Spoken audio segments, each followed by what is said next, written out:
ส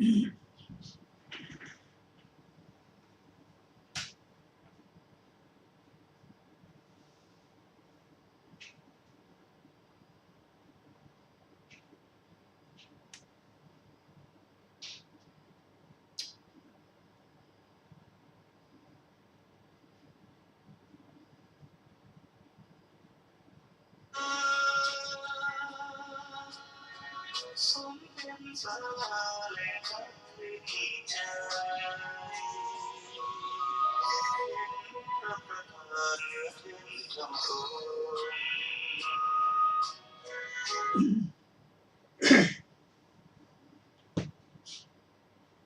ขอนอบน้อมแด่พระผู้มีพระภาคเจ้าพระองค์นั้นซึ่งเป็นผู้ไกลจากกิเลสตรัสรู้ชอบได้โดยพระองค์เองสวัสดีครับท่านผู้ฟังที่เคารพครับท่านผู้ฟังกำลังรับฟังรายการพระไตรปิฎกลอยฟ้ามีเสนอให้ท่านผู้ฟังทุกวันพุธตั้งแต่เวลา 18 นาฬิกาถึง 19 นาฬิกาดำเนินรายการโดยกระผมมณเอกธนัทเดชะมีอาจารย์สุรภาเดชะเป็นผู้ร่วมรายการวันนี้เราแนะนำมาไตรปิฎกฉบับอรรถกถาเล่มที่ 20มาศึกษากันในพระสูตรที่ชื่อว่าเสขปฏิปทาสูตร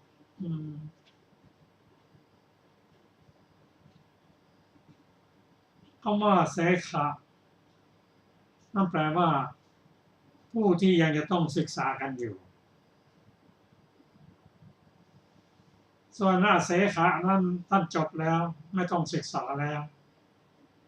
เสขะหมายถึง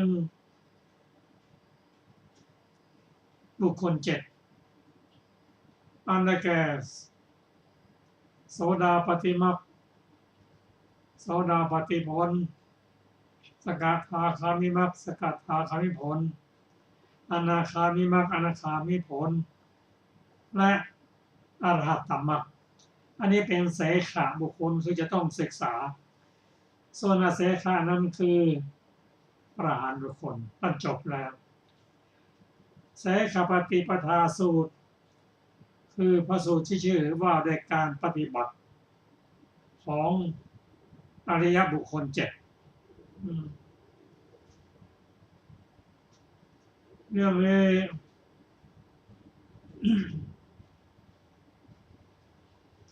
เป็นเรื่องของเจ้าสักยะสร้างสันทาคารใหม่ที่กรุงกบิลพัสดุ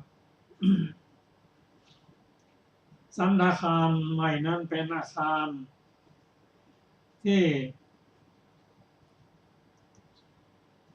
หลวงเจ้ามหานามะจะสร้างขึ้นเพื่อใช้เป็นที่ประชุมของ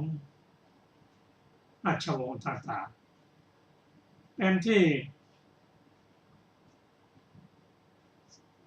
จัดการทัพเป็นที่รองรับกิจกรรมต่างๆ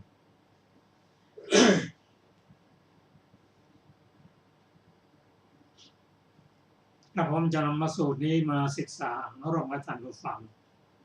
ข้าพเจ้าได้สดับมาอย่างนี้หมายถึงพระอานนท์สมัยหนึ่งพระผู้มีพระเจ้าประทับอยู่ที่นิโครธารามเขตเมืองกบิลพัสดุแคว้นสักกะก็สมัยนั้นสันทาคารใหม่ที่พวกเจ้าสากยะเมืองกบิลพัสดุให้สร้างเสร็จแล้วไม่นานอันสมณพราหมณ์หรือมนุษย์ผู้ใดผู้หนึ่งยังไม่เคยอยู่เลยครั้งนั้น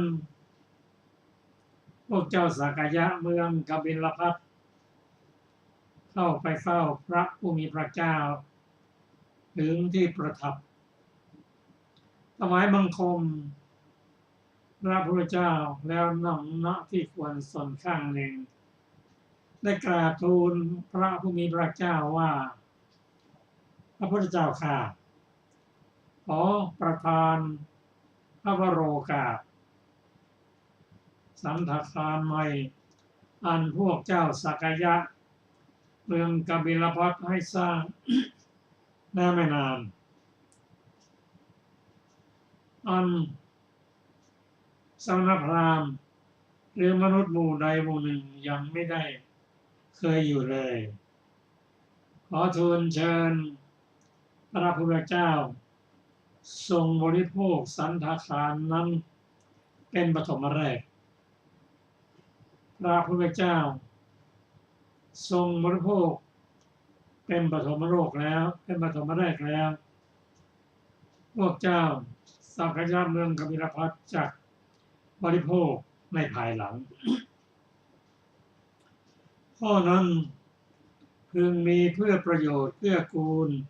เพื่อความสุขแก่พวกสักยะเมืองกบิลพัสสิ้นกาลนานพระพุทธเจ้าทรงรับด้วยดุษณียภาพลำดับนั้นพวกเจ้าสักยะเมืองกบิลพัสทราบการรับของพระพุทธเจ้าแล้ว กราบขออภัยลุกขึ้นจากอาสนะถวายบังคมพระผู้มีพระเจ้ากระทำมาทักษิณแล้วเข้าไปยังสันทคารใหม่แล้วสั่งให้ปูราดสันทคารให้มีเครื่องราดทุกแห่งให้แต่งตั้งอาสนะให้ตั้งหม้อน้ำให้ตามประทีปน้ำมันแล้วเข้าไป เข้าพระพุทธเจ้าถึงที่ประทับถวายบังคมพระพุทธเจ้าแล้วยืนอยู่หน้าที่ควรสักครั้งหนึ่งและได้กราบทูลพระพุทธเจ้าว่าพระพุทธเจ้าข้า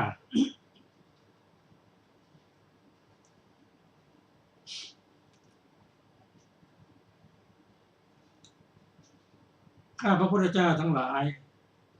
ปูราดสันทคารให้มีเครื่องราชทุกแห่งแต่งตั้งอาสนะตั้งหม้อน้ำตามประทีปน้ำมันแล้ว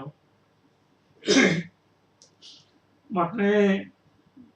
ขอพระพุทธเจ้าทรงทราบการอันควรแท้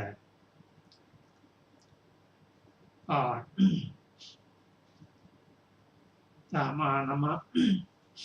ทูลเชิญพระพุทธเจ้าได้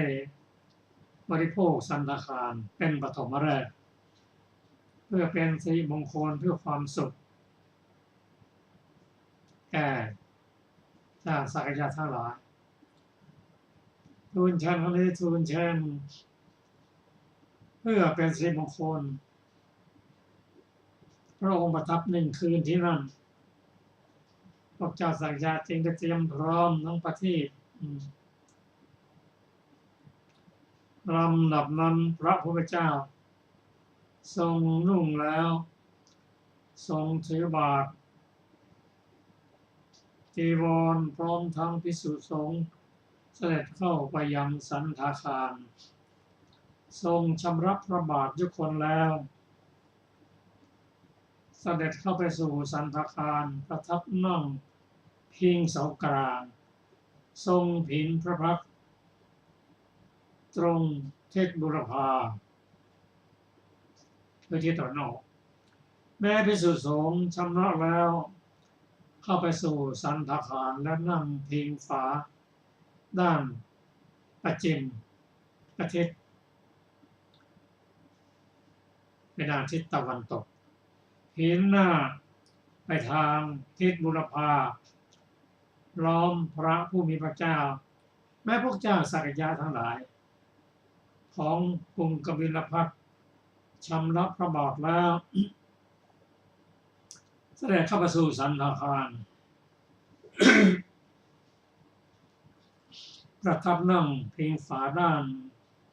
ทิศบุรพาพินพับไปทางทิศปัจจิมแวดล้อมพระผู้มีพระภาคเจ้าลำดับนั้นพระผู้มีพระเจ้าทรงยังพวกเจ้า สากยะเมืองกบิลพัสให้เห็นแจ้งให้สมาทานให้อาถรรพ์ให้เรื่นเริงด้วยธรรมิกถาตลอดราตรีเป็นอันมากเป็นบรรดาดีพอสมควรและได้ตรัสเรียกพระอานนท์มาว่า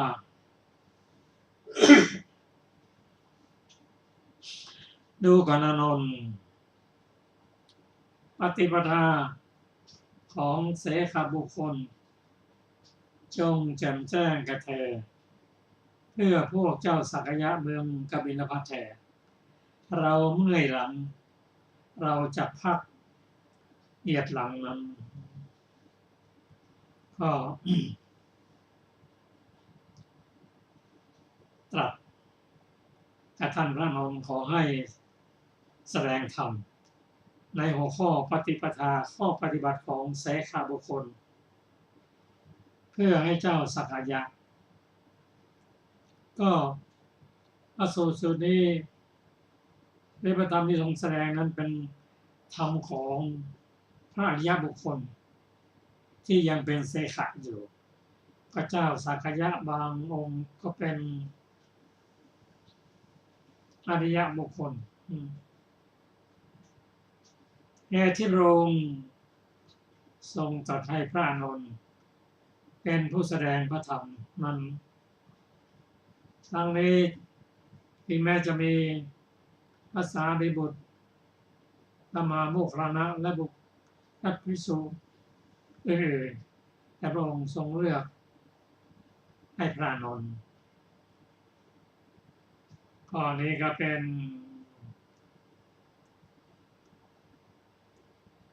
พระปัญญาของพระองค์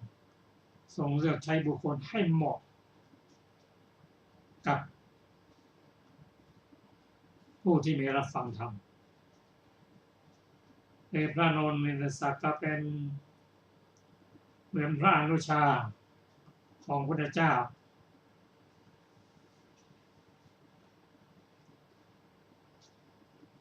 ส่วนพระองค์นั้นพระอานนท์ให้ปูราพระอานนท์ปูราสังคติ4 ชั้นสำเร็จสีหสายาด้วยพับปรับเบื้องขวาทรงซ้อนพระบาทเลื่อมพระบาทมีพระสติสัมปชัญญะทรงมนสิการสัญญาในอันที่จะเสด็จลุกขึ้น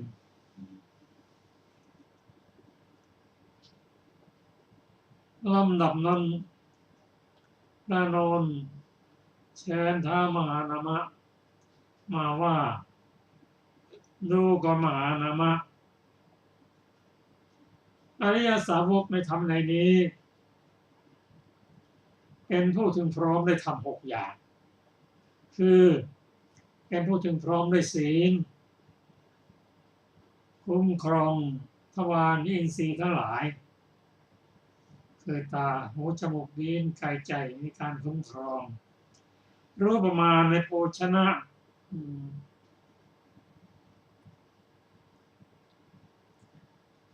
ประกอบความเพียรเคลื่อนตื่น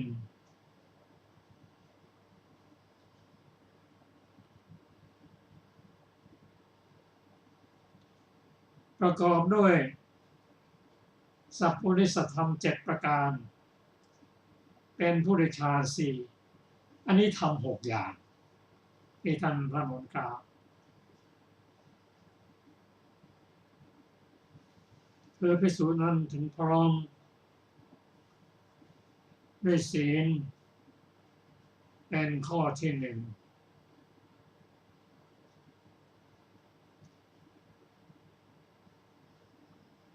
1 ข้อที่สองนั้นคุ้มครองอินทรีย์ข้อที่สามนั้นประมาณในโภชนะประกอบความเพียรเคร่งตื่นข้อต่อไปก็เป็นผู้ที่ประกอบด้วยสัพพุริสธรรม7ประการซึ่งรายละเอียดนั้นเรารับฟังต่อไปข้อที่6นั้นเป็นผู้ได้ฌานสี่อันเป็นธรรมดาเป็นธรรมอาศัยซึ่งจิตอันยิ่งเป็นเครื่องอยู่เป็นสุขในทิฏฐธรรมคือในปัจจุบันตามความปรารถนาเป็นผู้ได้โดยไม่ยากไม่ลำบากอันนี้ก็ทำ6อย่าง สำหรับพระเสขบุคคลผู้ต้องศึกษาอยู่โลกมหานามะอริยสาวกชื่อว่าเป็นผู้ถึงพร้อมด้วยศีลอริยสาวกในพระธรรมวินัยนี้เป็นผู้มีศีลสำรวมระวังในพระปฏิโมกข์ถึงพร้อมด้วยมารยาทและโคจรมีปกติเห็นโทษเพียงเล็กน้อยต่อไปมีปกติเห็นภายในโทษเพียงเล็กน้อย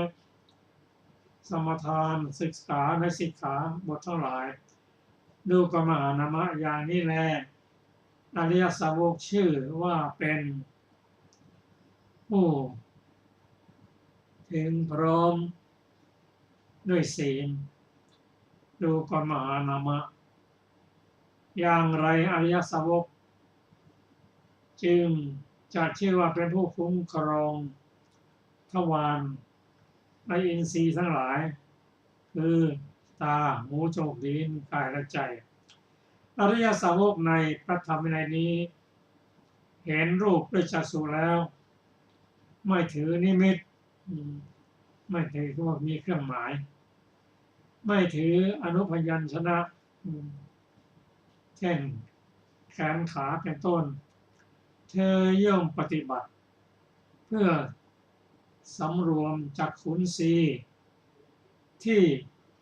เมื่อไม่สำรวมแล้วจะเป็นเหตุให้อกุศลธรรมมันลามกคืออภิชาได้แก่โลภะและโทมนัสวิโทสะครอบงำได้ชื่อว่ารักษาจักขุนสีชื่อว่าสำรวมในจักขุนสีฟังเสียงด้วยโสตแล้วดมกลิ่นด้วยคานะแล้วลิ้มรสด้วยชิวหาแล้วถูกต้องโผฏฐัพพะแล้วรู้แจ้งธรรมารมณ์ในใจแล้วไม่ถือนิมิตไม่ถืออนุพยัญชนะเธอย่อมปฏิบัติเพื่อความสำรวมมนินทรีย์ที่เมื่อไม่สำรวมแล้วจะเป็นเหตุให้อกุศลธรรมมันลามกคืออภิชาและโทมนัสครอบงำได้ชื่อว่ารักษามนินทรีย์ชื่อว่าความสำรวมมนินทรีย์ดูกมหานามะอย่างนี้แลอริยสาวกชื่อว่าเป็นผู้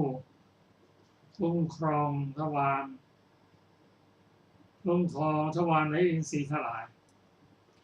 ก็ขอเชิญอาจารย์สุรภาได้สาธยายต่อเช่นไรครับสวัสดีค่ะท่านผู้ฟังที่เคารพทุกท่านข้อต่อไปนะคะดูก่อนมหานามะอย่างไรอริยสาวกจึงจะชื่อว่าเป็นผู้รู้ประมาณในโภชนะอริยสาวกในพระธรรมวินัยนี้พิจารณาโดยแยบคายแล้วกลืนกินอาหารไม่ใช่เพื่อจะเล่นเพื่อจะมัวเมาเพื่อความผ่องใสเพื่อความงดงามเพียงเพื่อความดำรงอยู่แห่งกายนี้เพื่อให้กายนี้เป็นไปได้เพื่อบำบัดความอยากอาหารเพื่ออนุเคราะห์พรหมจรรย์ด้วยคิดว่าจักกำจัดเวทนาเก่าเสียด้วยจักไม่ให้เวทนาใหม่เกิดขึ้นด้วยความเป็นไปแห่งอิริยาบถ ความเป็นผู้ไม่มีโทษและความอยู่เป็นผาสุกจักมีแก่เรา ดูก่อนมหานามะ อย่างนี้แลอริยสาวกชื่อว่าเป็นผู้รู้ประมาณในโภชนะ ดูก่อนมหานามะ อย่างไรอริยสาวกจึงจะชื่อว่าเป็นผู้ประกอบความเพียรเครื่องตื่น อริยสาวกในพระธรรมวินัยนี้ เวลากลางวันชำระจิตให้บริสุทธิ์จากธรรมเครื่องกั้นจิตด้วยการเดินการนั่งในเวลากลางคืนในปฐมยามชำระจิตให้บริสุทธิ์จากธรรมเครื่องกั้นจิตด้วยการเดินการนั่งเวลากลางคืนในมัชฌิมยามสำเร็จสีหสายยาโดยข้างเบื้องขวาซ้อนเท้าเหลื่อมเท้ามีสติสัมปชัญญะมนสิการสัญญาในอันที่จะลุกขึ้นเวลากลางคืนในปัจฉิมยามลุกขึ้นแล้วชำระจิตให้บริสุทธิ์จากธรรมเครื่องกั้นจิตด้วยการเดินการนั่งดูก่อนมหานามะอย่างนี้แลอริยสาวกชื่อว่าเป็นผู้ประกอบความเพียรเครื่องตื่นดูก่อนมหานามะอย่างไรอริยสาวกจึงชื่อว่าเป็นผู้ประกอบด้วยสัพพุริสธรรม7ประการอริยสาวกในพระธรรมวินัยนี้หนึ่งเป็นผู้มีศรัทธาคือเชื่อความตรัสรู้ของพระตถาคตว่าแม้เพราะเหตุนี้พระผู้มีพระภาคเจ้านั้นเป็นพระอรหันต์ตรัสรู้เองโดยชอบถึงพร้อมด้วยวิชชาและจรณะเสด็จไปดีแล้วทรงรู้แจ้งโลกเป็นสารถีฝึกบุรุษที่ควรฝึกไม่มีผู้อื่นยิ่งกว่าเป็นศาสดาของเทวดาและมนุษย์ทั้งหลายเป็นผู้เบิกบานแล้วเป็นผู้จำแนกพระธรรมสองเป็นผู้มีหิริคือละอายกายทุจริตวจีทุจริตมโนทุจริตละอายต่อการถึงพร้อมแห่งอกุศลธรรมอันลามกสามเป็นผู้มีโอตตัปปะคือสะดุ้งกลัวต่อกายทุจริตวจีสุจริตมโนขอไปคือสะดุ้งกลัวต่อกายทุจริตวจีทุจริตมโนทุจริตสะดุ้งกลัวต่อการถึงพร้อมแห่งอกุศลธรรมอันลามกสี่เป็นพหูสูตรทรงธรรมที่ได้สดับแล้วสั่งสมธรรมที่ได้สดับแล้วธรรมเหล่าใดงามในเบื้องต้นงามในท่ามกลางงามในที่สุดประกาศพรหมจรรย์พร้อมทั้งอัฏฐะพร้อมทั้งพยัญชนะบริสุทธิ์บริบูรณ์สิ้นเชิงธรรมทั้งหลายเห็นปานนั้นอันท่านได้สดับมามากทรงจำไว้ได้สั่งสมด้วยวาจาตามเพ่งด้วยใจแทงตลอดด้วยดีด้วยความเห็นห้าเป็นผู้ปรารภความเพียร เพื่อละอกุศลธรรมเพื่อถึงพร้อมแห่งอกุศลธรรมมีความเข้มแข็งมีความบากบั่นมั่นคงไม่ทอดทุระในอกุศลธรรมทั้งหลายหกเป็นผู้มีสติคือประกอบด้วยสติและปัญญาเพื่อรักษาตนอย่างยิ่งระลึกได้ตามระลึกได้แม้ซึ่งกิจการที่ทำไว้แล้วนานแม้ซึ่งถ้อยคำที่พูดไว้แล้วนานเจ็ดเป็นผู้มีปัญญาคือประกอบด้วยปัญญาอันเห็นความเกิดและความดับเป็นอันเป็นอริยะชำระกิเลสให้ถึงความสิ้นทุกข์โดยชอบดูก่อนมหานามะ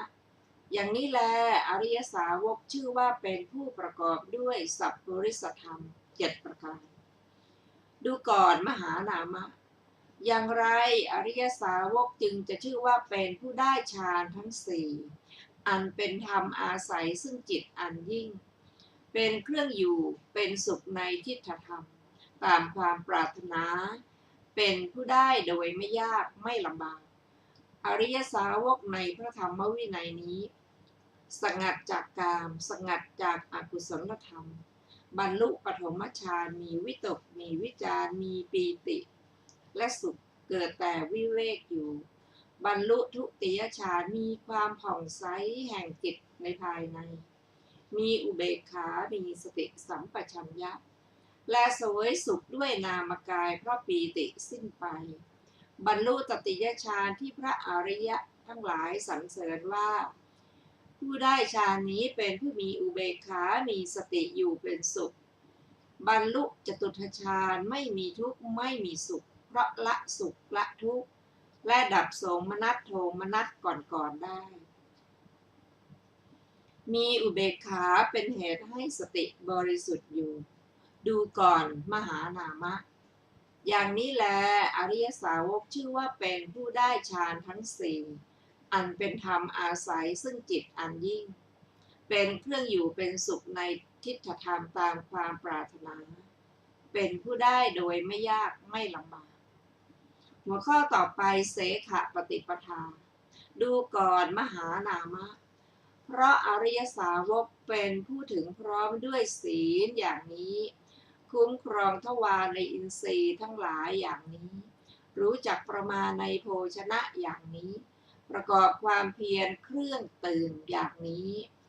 ประกอบด้วยสัพปริสธรรมเจ็ดอย่างนี้เป็นผู้ได้ฌานทั้งสี่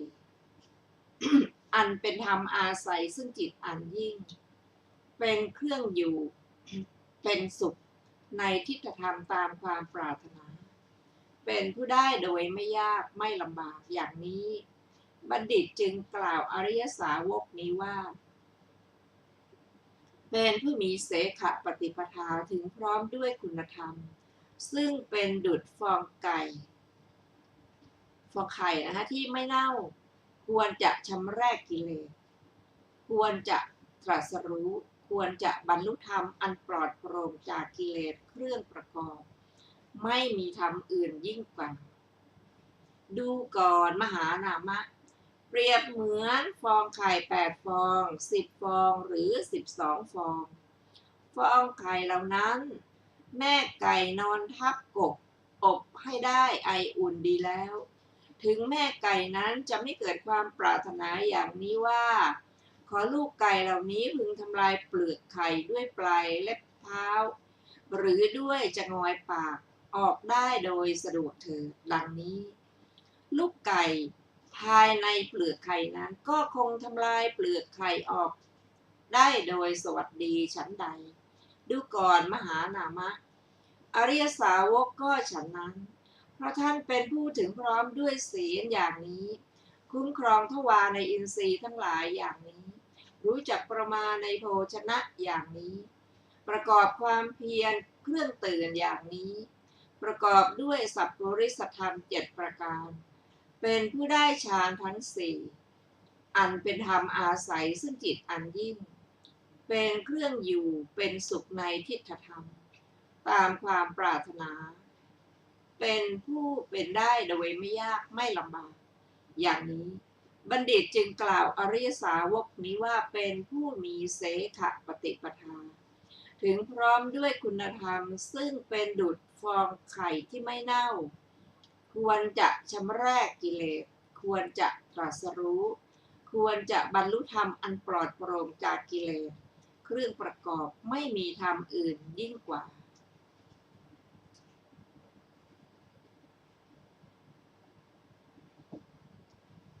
ดูก่อนมหานามะ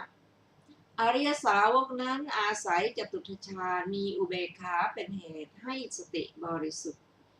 ไม่มีสิ่งอื่นยิ่งกว่าอย่างเดียวย่อมระลึกชาติก่อนได้เป็นอันมาก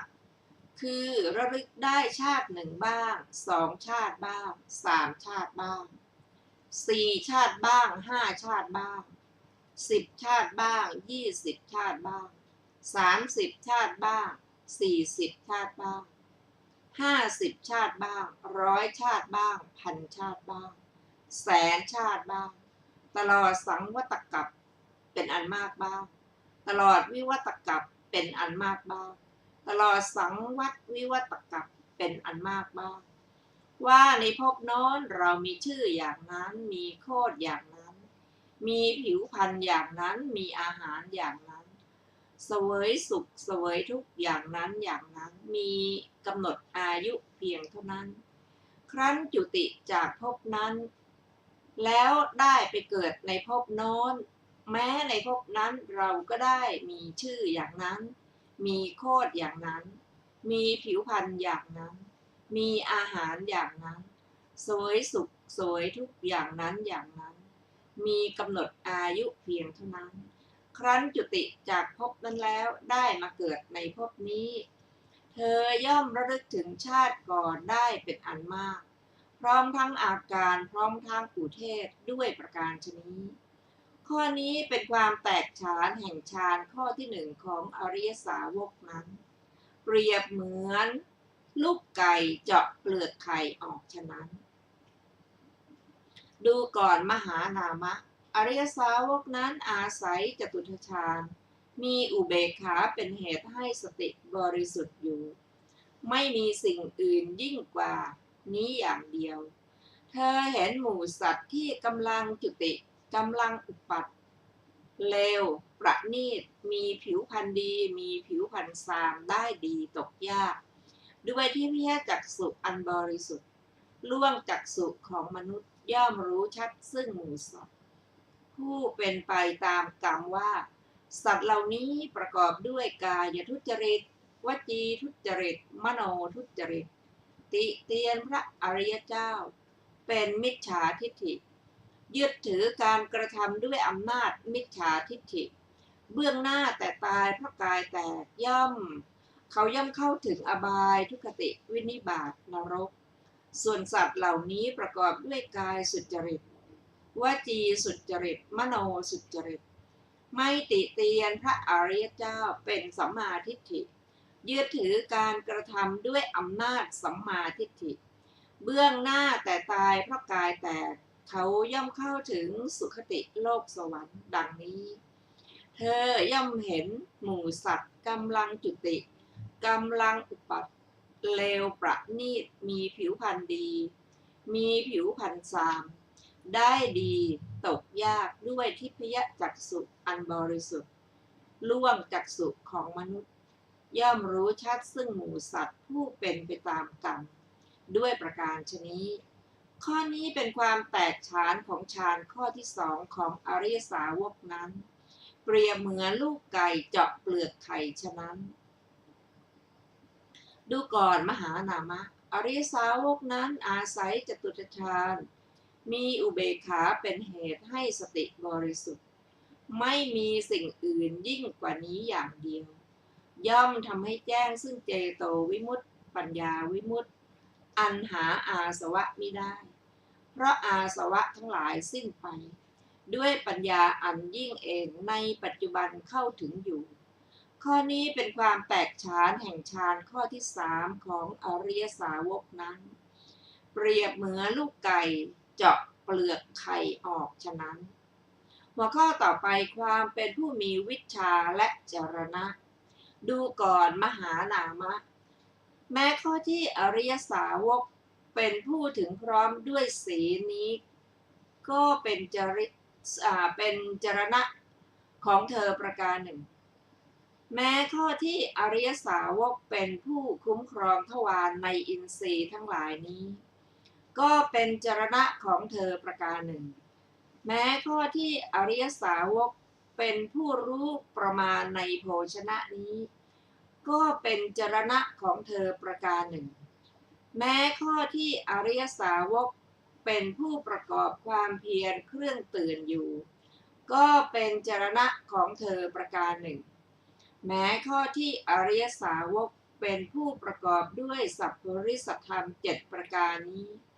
ก็เป็นจรณะของเธอประการหนึ่งแม้ข้อที่อริยสาวก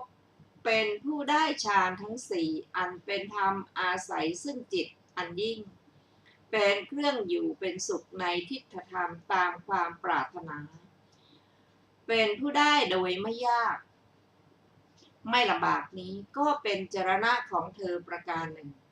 แม้ข้อที่อริยสาวก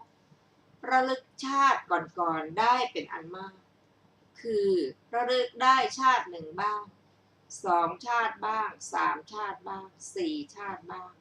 5 ชาติบ้าง10 ชาติบ้าง20 ชาติบ้าง40 ชาติบ้าง50 ชาติบ้าง100 ชาติบ้าง1,000 ชาติบ้างแสนชาติบ้างตลอดสังวัตกัปเป็นอันมากบ้างตลอดวิวัตกัปเป็นอันมากบ้างตลอดสังวัตวิวัตกัปเป็นอันมากบ้างว่าในภพโน้นเรามีชื่ออย่างนั้นมีโคตรอย่างนั้นมีผิวพรรณอย่างนั้นมีอาหารอย่างนั้นเสวยสุขเสวยทุกอย่างนั้นอย่างนั้นมีกำหนดอายุเพียงเท่านั้นครั้นจุติจากภพนั้นแล้วได้ไปเกิดในภพโน้นแม้ในภพนั้นเราก็ได้มีชื่ออย่างนั้นมีโคตรอย่างนั้นมีผิวพรรณอย่างนั้นมีอาหารอย่างนั้นเสวยสุขเสวยทุกอย่างนั้นอย่างนั้นมีกำหนดอายุเพียงเท่านั้นครั้นจุติจากภพนั้นแล้วได้มาเกิดในภพนี้เธอย่อมระลึกถึงชาติก่อนได้เป็นอันมากพร้อมทั้งอาการพร้อมทั้งอุเทศด้วยประการชนี้ก็เป็นวิชาของเธอประการหนึ่งแม้ข้อที่อริยสาวกเห็นหมู่สัตว์ที่กำลังจุติกำลังอุปัตติเลวประณีตมีผิวพรรณดีมีผิวพรรณทรามได้ดีตกยากด้วยที่พยจักษุอันบริสุทธิ์ล่วงจักษุของมนุษย์ย่อมรู้ชัดซึ่งหมู่สัตว์ผู้เป็นไปตามกรรมว่าสัตว์เหล่านี้ประกอบด้วยกายทุจริตวจีทุจริตมโนทุจริตติเตียนพระอริยเจ้าเป็นมิจฉาทิฏฐิยึดถือการกระทำด้วยอำนาจมิจฉาทิฏฐิเบื้องหน้าแต่ตายเพราะกายแตกเขาย่อมเข้าถึงอบายทุกขติวินิบาตนรกส่วนสัตว์เหล่านี้ประกอบด้วยกายสุจริตวจีสุจริตมโนสุจริตไม่ติเตียนพระอริยเจ้าเป็นสัมมาทิฏฐิยึดถือการกระทำด้วยอำนาจสัมมาทิฏฐิเบื้องหน้าแต่ตายเพราะกายแตกเขาย่อมเข้าถึงสุคติโลกสวรรค์ดังนี้เธอย่อมเห็นหมู่สัตว์กำลังจุติกำลังอุบัติเลวประณีตมีผิวพรรณดีมีผิวพรรณทรามได้ดีตกยากด้วยทิพยจักษุอันบริสุทธิ์ล่วงจักษุของมนุษย์ย่อมรู้ชัดซึ่งหมู่สัตว์ผู้เป็นไปตามกรรมด้วยประการชนี้ก็เป็นวิชาของเธอประการหนึ่งแม้ข้อที่อริยสาวกทำให้แจ้งซึ่งเจโตวิมุตติซึ่งปัญญาวิมุตติอันหาอาสวะมิได้เพราะอาสวะทั้งหลายสิ้นไปด้วยปัญญาอันยิ่งเองในปัจจุบันเข้าถึงอยู่นี้ก็เป็นวิชาของเธอประการหนึ่งหัวข้อต่อไปคาถาสนังกุมารพรหมดูก่อนมหานามะอริยสาวกนี้บัณฑิตสรรเสริญว่าเป็นผู้ถึงพร้อมด้วยวิชาแม้เพราะเหตุนี้เป็นผู้ถึงพร้อมด้วยจรณะแม้เพราะเหตุนี้เป็นผู้ถึงพร้อมด้วยวิชาและจรณะแม้เพราะเหตุนี้แม้สนังกุมารพรหมก็ได้กล่าวคาถาไว้ว่าในชุมชนที่ยังรังเกียจกันด้วยโคตรกษัตริย์เป็นผู้ประเสริฐสุดในหมู่เทวดาและมนุษย์ท่านผู้ถึงพร้อมด้วยวิชาและจรณะเป็นผู้ประเสริฐสุดดูก่อนมหานามะคาถานั้นสนังกุมารพรหมขับดีแล้วมิใช่ขับชั่วกล่าวดีแล้วมิใช่กล่าวชั่วประกอบด้วยประโยชน์ไม่ประกอบด้วยประโยชน์ผู้มีพระภาคเจ้าพระผู้มีพระภาคเจ้าทรงอนุมัติแล้วลำดับนั้นพระผู้มีพระภาคเจ้าเสด็จลุกขึ้นตรัสกับท่านพระอานนท์ว่าสาธุสาธุอานนท์เธอได้กล่าวเสขปฏิปทาแก่พวกเจ้าสากยะเมืองกบิลพัสดีแลท่านพระอานนท์ได้กล่าวภาษิตนี้จบลงแล้วพระศาสดาทรงยินดีพวกเจ้าสากยะเมืองกบิลพัสชื่นชมยินดีภาษิตของท่านพระอานนท์ดังนี้แลจบเสขปฏิปทาสูตรที่3 ซึ่งมีอรรถกถาดังต่อไปนี้เสขาปฏิปทาสูตรมีบทเริ่มต้นว่าเอวเมสุตตังข้าพเจ้าได้ฟังมาแล้วอย่างนี้บรรดาบทเหล่านั้นคำว่าสันถาคารังคือสันถาคารที่สร้างเสร็จมาไม่นานอธิบายว่าศาลาใหญ่หลังหนึ่งแท้จริงในเวลาจัดกระบวนรับเสด็จเป็นต้นเขาจัดระเบียบกั้นเขตอย่างนี้คือพวกเจ้าที่อยู่ในที่นั้นอยู่ข้างหน้าเท่านี้อยู่ข้างหลังเท่านี้สองข้างเท่านี้ขี่ช้างเท่านี้ขี่ม้าเท่านี้ยืนบนรถเท่านี้เพราะฉะนั้นที่นั้นเขาจึงเรียกว่าสันถาคาร อันหนึ่งคนทั้งหลายมาจากที่กระบวนรับเสด็จกระทำการฉาบทาด้วยโคไมสดเป็นต้นที่บ้านเรือนทั้งหลายตราบใดพวกเจ้าเหล่านั้นก็อนุเคราะห์อยู่ในที่นั้น2-3 วันตราบนั้นแม้เพราะเหตุนั้นที่นั้นจึงเรียกว่าสันถาคารอาคารเป็นที่สั่งการด้วยตนเองของเจ้าทั้งหลายเหล่านั้นแม้เพราะเหตุนั้นอาคารนั้นจึงชื่อว่าสันถาคารแท้จริงคนเหล่านั้นเป็นคณะเจ้าเพราะฉะนั้นกิจที่เกิดขึ้นจึงเด็ดขาดด้วยอำนาจเจ้าองค์เดียวควรจะได้ฉันทะพอใจของเจ้าทั้งหมดเพราะฉะนั้นเจ้าทุกพระองค์จึงประชุมสั่งการในที่นั้นด้วยเหตุนั้นจึงกล่าวว่าอาคารเป็นที่สั่งการด้วยตนเองแม้เพราะเหตุนั้นอาคารนั้นจึงชื่อว่าสันถาคารแต่เจ้าเหล่านั้นประชุมการในที่นั้นย่อมปรึกษาการถึงกิจการฝ่ายฆราวาสโดยนัยเป็นต้นอย่างนี้ว่าเวลานี้ควรไถเวลานี้ควรหว่านเพราะฉะนั้นเจ้าทั้งหลายกระจายกิจการฆราวาสออกเป็นส่วนย่อยๆในที่นั้นแม้เพราะเหตุนั้นจึงชื่อว่าสันถาคารคำว่าสร้างไม่นานคือสร้างเสร็จไม่นาน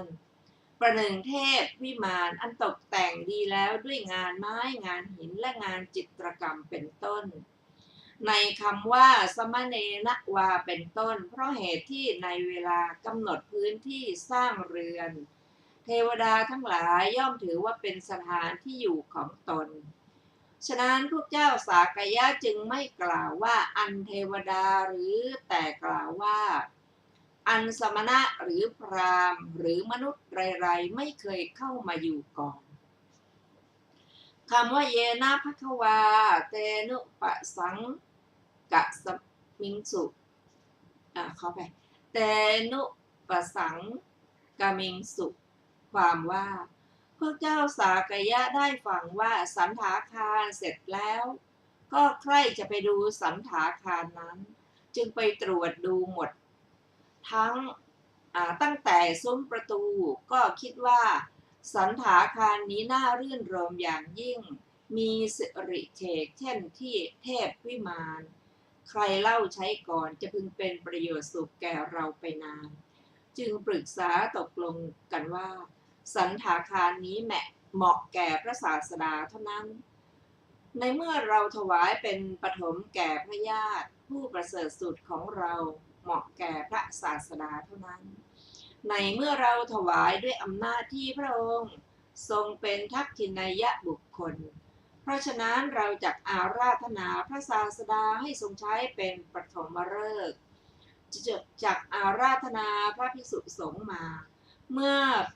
พระภิกษุสงฆ์มาก็จักเข้ากับพระไตรปิฎกพุทธวจนะมาด้วยเราจักอาราธนาพระศาสดาให้ตรัสธรรมกถาสอนเราตลอดราตรีทั้ง3อย่างดังนั้นสันถาคารนี้ก็เป็นอันพระรัตนตรัยใช้สอยแล้วเราจักใช้สอยในภายหลังอย่างนี้จักเป็นประโยชน์สุขแก่เราตลอดกาลนานแล้วก็พากันไปเฝ้าคำว่าเยนะสันถาคารังเตนุปสังกะเมงสุความว่าเขาว่าวันนั้นสันถาคารจะเป็นที่ตกแต่งจัดแจงไว้เพื่อให้พวกราชสกุลทอดพระเนตรก็จริงอยู่แต่ก็ไม่ได้จัดให้สมควรแก่พระพุทธองค์ด้วยธรรมดาว่าพระพุทธเจ้าทั้งหลายมีอัธยาศัยชอบป่ายินดีแต่ป่า จะประทับอยู่ภายในหมู่บ้านหรือไม่หนอเพราะฉะนั้นพวกเจ้าสากยะจึงคิดว่าจักรู้พระอัธยาศัยของพระผู้มีพระภาคเจ้าก่อนแล้วจึงจะปูลาดเพราะเหตุนั้นจึงพากันไปเฝ้าพระผู้มีพระภาคเจ้าถึงที่ประทับแต่มาบัดนี้พวกเจ้าสากยะทรงทราบพระอัธยาศัยแล้วทรงประสงค์จะปูลาดจึงพากันไปยังสันถาคารคำว่าสัพพะสันทริสันทะตังสันถาคารังสันทราเปตวาความว่าให้ล่าสันถัดไว้ทุกแห่งคำว่าสัพพะปฐมังตาวะโคมยันนามะสัพพะมังคะเลสุวัตตติความว่าพวกเจ้าสากยะให้เอาโคไมสดโบกทับพื้นที่แม้โบกด้วยปูนขาวไว้แล้วรู้ว่าหมดจดแล้วก็ฉโลมด้วยคันธชาติ4 ชนิดโดยไม่ให้รอยพระบาทปรากฏในที่ย่างพระบาทลาดเสื่อลำแพนมีสีต่างๆไว้ข้างบนให้ปูปิดช่องว่างทุกแห่งที่ควรปูด้วยเครื่องปูลาดทั้งหลายมีสีสันต่างๆกันเช่นเครื่องปูลาดลายช้างลายม้าลายราชสีห์ลายเสือลายพระจันทร์ลายพระอาทิตย์ลายจิตรกรรมเป็นต้นตั้งต้นแต่ผ้าโกเชากั้นหลังผืนใหญ่ไว้ข้างบนเสื่อลำแพนเหล่านั้นเพราะเหตุนั้นท่านจึงกล่าวว่าสัพพสันทริสันทตังสันถาคารังสันทาราเปตวาดังนี้คำว่าอาสนานิปัญญาเปตวาความว่าปูลาดพุทธอาฏที่มีค่ามากพิงเสามงคลที่ตรงกลางก่อนแล้วลาดปัญจทรซึ่งอ่อนละมุนน่ารื่นรมบนพุทธอาฏนั้นวางพระขเนยที่หน้าพอตามีสีแดง2 ข้างไว้ติดเพดานอันวิจิตรด้วยดาวทองดาวเงินไว้เบื้องบนประดับพวงของหอมพวงดอกไม้และพวงมุกดาเป็นต้นทำข่ายด้วยดอกไม้ในที่12 ศอกโดยรอบเอาม่านล้อมที่ราว30 ศอกตั้งต่างบัลลังก์ต่างพิงและต่างโล้นไว้ให้ปูลาดปัญจทรสีขาวไว้ข้างบนภิกษุสำหรับภิกษุสงฆ์พิงฝาด้านหลังปูลาดผ้าโกเชาผืนใหญ่ให้วางพระขเนยที่บรรจุด้วยขนหงส์เป็นต้นไว้สำหรับตนพิงฝาด้านหน้าด้วยดำริว่าพวกเราไม่ลำบากจักฟังธรรมได้ตลอดทั้งคืนอย่างนี้ท่านหมายเอาข้อนี้จึงกล่าวว่าอาสนานิปัญญเปตวาดังนี้คำว่าอุทกะมณิกังได้แก่หม้อน้ำที่มีกระพุ้งใหญ่คำว่าปฏิทะเปตวาความว่าพระเจ้าสากยะคิดว่าพระผู้มีพระภาคเจ้าและภิกษุสงฆ์จักล้างพระบาทพระหัตถ์หรือพระบาทหรือบ้วนพระโอษฐ์ตามพอพระทัยอย่างนี้จึงบรรจุหม้อด้วยน้ำใสสีดังแก้วมณีใส่ดอกไม้ต่างๆและผงผงอบน้ำเพื่อประโยชน์อบน้ำให้หอมปิดด้วยใบกล้วยตั้งไว้ในที่นั้นๆท่านหมายเอาข้อนี้จึงกล่าวว่าปฏิทะเปตวาคำว่าเตลับปฏิปังอาโรเปตวาความว่าตามประทีปน้ำมันที่ตะเกียงมีด้ามทำด้วยเงินและทองเป็นต้นและที่ภาชนะอันทำด้วยทองและเงินเป็นต้นที่เขาตั้งไว้ในมือของรูปชาวโยนกและรูปกินนอนเป็นอาทิก็ในบาลีนี้ว่าเยนะภควาเตนุปสังกมิงสุพึงทราบความดังนี้พวกเจ้าสากยะเหล่านั้นให้จัดตกแต่งสันถาคารอย่างเดียวหาไม่ได้ที่แท้ให้ตีกลองร้องเปล่าประกาศว่าท่านทั้งหลาย จงให้กวาดถนนนครรอบๆกรุงกบิลพัสยอดหนึ่งให้ยกธงให้ตั้งหม้อน้ำและต้นกล้วยที่ประตูเรือนกระทำทั่วพระนครประหนึ่งดวงดาวเกลื่อนกลนด้วยประทีปและมาลัยเป็นต้นให้ทารกที่ยังดื่มนมให้ดื่มนมเสียให้เด็กรุ่นรีบกินข้าวแล้วให้เข้านอนเสียอย่าทำเสียงดังวันนี้พระศาสดาจักประทับอยู่ภายในหมู่บ้านตลอดคืนหนึ่งด้วยธรรมดาพระพุทธเจ้าทั้งหลายคือต้องการเสียงเงียบแล้วตนเองก็ถือประทีปมีด้ามเข้าเฝ้าพระผู้มีพระภาคเจ้าถึงที่ประทับพระบาลีว่าอัทโคภควานิวาเสตวา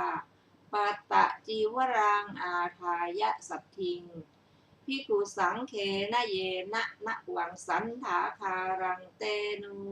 ปสังกมิพึงทราบความดังนี้นัยยะว่าเมื่อพวกเจ้าสากยะกราบทูลเวลาอย่างนี้ว่าข้าแต่พระองค์ผู้เจริญพระผู้มีพระภาคเจ้าย่อมทรงทราบเวลาอันควรณบัดนี้พระผู้มีพระภาคเจ้าทรงจัดผ้าแดงสีดังดอกทองหลางแดงชุ่มด้วยน้ำครั่งประหนึ่งตัดดอกปทุมด้วยกรรไกรทรงนุ่งอันตรวาศกปกปิดมณฑลทั้งสามทรงคาดรัดประคตมีสิริดังสายฟ้าประหนึ่งคาดกำปทุมด้วยสายสร้อยทองทรงห่มบังสุกุลจีวรอันประเสริฐสีแดงมีวรรณะละไม้ยอดอ่อนแห่งต้นไทรที่ทำให้มหาปัตตภีที่ประกอบด้วยขุนเขาสิเนรุและเขายุคลธรแห่งจักรวาลให้ไว้และจับไว้ประหนึ่งคลุมตระพองช้างด้วยผ้ากำพลแดงประหนึ่งโปรยข่ายแก้วประพาในที่สูง100 ศอกมีที่มีค่าดังทองประหนึ่งเปลื้องเสื้อกำพลแดงที่สุวรรณเจดีย์ประหนึ่งปิดดวงจันทร์เพนที่กำลังโคจรด้วยฝนแดงประหนึ่งรดน้ำครั่งที่สุดดีบนยอดกาญจนบรรพตประหนึ่งล้อมยอดเขาจิตรกูฏด้วยสายฟ้าเสด็จออกจากประตูพระคันธกุฎีดังหนึ่งราชสีห์ออกจากถ้ำทองและดังดวงจันทร์เพ็ญโผล่ออกจากยอดอุทัยบรรพต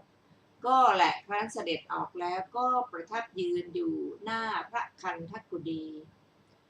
ครั้งนั้นพระรัศมีที่แผ่ออกจากพระกายของพระผู้มีพระภาคเจ้านั้นประหนึ่งกลุ่มสายฟ้าลอดออกจากช่องเมฆกระทำให้พฤกษชาติในพระอารามประหนึ่งมีใบดอกผลและคาดคบเรื่อเลื่อมด้วยพรายน้ำทองราดรถพร้อมกันนั้นภิกษุสงฆ์หมู่ใหญ่ก็ถือบาตรและจีวรของตนแวดล้อมพระผู้มีพระภาคเจ้าก็แลภิกษุทั้งหลายที่ยืนล้อมพระผู้มีพระภาคเจ้านั้นก็เป็นผู้มักน้อยสันโดษสงัดไม่คลุกคลีด้วยหมู่ปรารภความเพียรมีวัดอดทนถือคำสั่งสอนเตือนกันตำหนิความชั่วถึงพร้อมด้วยศีลและสมาธิถึงพร้อมด้วยปัญญาวิมุตติและวิมุตติญาณทัศนะเห็นปานชนีพระผู้มีพระภาคเจ้า อันภิกษุเหล่านั้นแวดล้อมแล้วก็งามสง่าประดุจก้อนทองที่ล้อมไว้ด้วยผ้ากำพลแดงประดุจนาวาทองที่ลั่นไปกลางดงปทุมแดงและประดุจปราสาททองที่ล้อมด้วยเรือนแก้วประพานแม้พระมหาเถระทั้งหลายมีท่านพระสารีบุตรและท่านพระมหาโมคคัลลานะเป็นต้นก็ห่มบังสกุลจีวรมีสีดังเมฆล้วนเป็นผู้คายราคะทำลายกิเลสสางชัดได้แล้วตัดเครื่องผูกพันแล้วไม่ติดข้องในสกุลหรือหมู่ยืนแวดล้อมประดุจช้างใหญ่ที่มีผิวหนังคลุมด้วยหนังแก้วมณีพระผู้มีพระภาคเจ้าพระองค์เองก็ทรงปราศจากราคะอันเหล่าภิกษุที่ปราศจากราคะแวดล้อมแล้วทรงปราศจากโทสะ อันเหล่าภิกษุที่ปราศจากโทสะแวดล้อมแล้วทรงปราศจากโมหะอันเหล่าภิกษุที่ปราศจากโมหะแวดล้อมแล้วท่านผู้ฟังที่เคารพเข้าวันนี้รายการพระไตรปิฎกลอยฟ้าก็ได้หมดเวลาลงแล้วอรรถกถายังไม่จบนะคะเราจะได้มาศึกษาต่อในวันพุธหน้าเวลาเดียวกันนี้ขอบพระคุณทุกท่านที่ได้ร่วมศึกษาด้วยกันขอมีความสุขสวัสดีเจริญในธรรมยิ่งวันนี้สวัสดีค่ะ